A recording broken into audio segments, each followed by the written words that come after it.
I spent $2,300 on this locker because there's a ton of stuff in there I could sell at the swap meet. What's cool is we are in Laguna, and they do have a lot of artists that are hidden here. So it looks like, yeah, these are cool. Well, what they are is they're silhouette photos. They're done in a plastic, and they're done on a heat mold. And then somebody actually sits there and hand paints that. That's a $40 bill all day long. That's good for 3 big ones.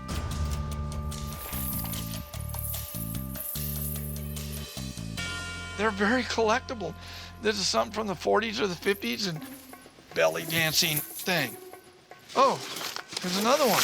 Oh. This is the top. Can you imagine the little kitten that wore this thing? I tell you, she was tough. I can get 30 a piece for these.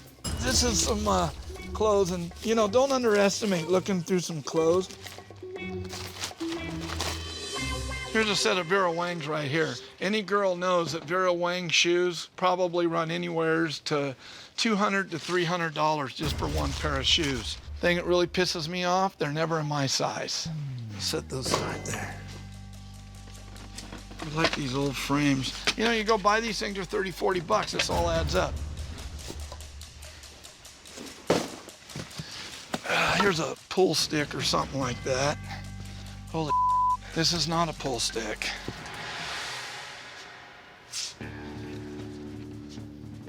I need to get a Looper glasses, but I think this says Wells Fargo on it. If this is really a Wells Fargo, we're looking anywhere from $5,000 to $10,000. And what they did is they rode on the stagecoaches with these guns. That's where the term riding shotgun came from, right there, man. This is something I'm gonna have to get checked out. That's more than the wow factor. This is all authentic baby goat skin in here. These boots probably cost somebody about $700 right here new. I'm gonna get into some really nice hats. What this is this is a dresser, but it's a nice dresser. These oiled up and cleaned up. These are gonna bring me about $500 a piece. That's $140 right there. That's a really exquisite table. I'm already at $2 grand, and I just barely scratched the surface. So I'm gonna grab my gun and get out of here.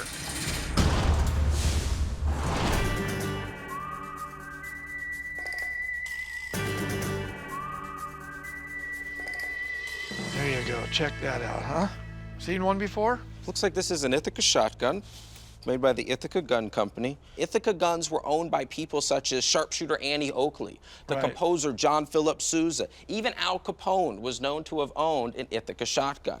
Now, what's very interesting about this particular gun is that we have WF & Co. EXP 89 stamped on the right side of the frame. And that's referring to the Wells Fargo & Company.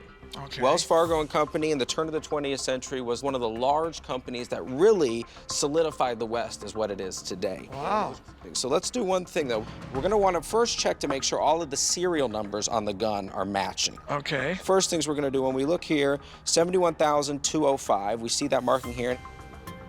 71,205, it matches there. 71,205. So all of the serial numbers on this particular gun match, which is a good thing. Wells Fargo did contract Ithaca to produce shotguns for them, but they produced shotguns for Wells Fargo from 1909 to 1917. If we track that serial number, this particular gun was made in 1902. So we have an issue here. And the issue is, this gun was made 7 years before Wells Fargo contracted Ithaca to make shotguns. That particular stamping could have been added much later to increase the value and significance of the gun.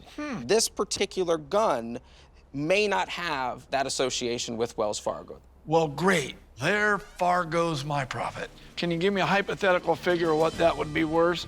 Well, we here at the museum, we don't talk monetary value. But what I can tell you without I use the word hypothetical. Well, you can use any word you want, and I'm gonna use the words historical and cultural significance. Right, value. 1,000. Historical and cultural significance. 1,000? You should have no problem getting rid of the gun. 4,000? It's a nice gun. Nice gun. Is it $5,000 nice? It's a nice gun. Is it $6,000 nice?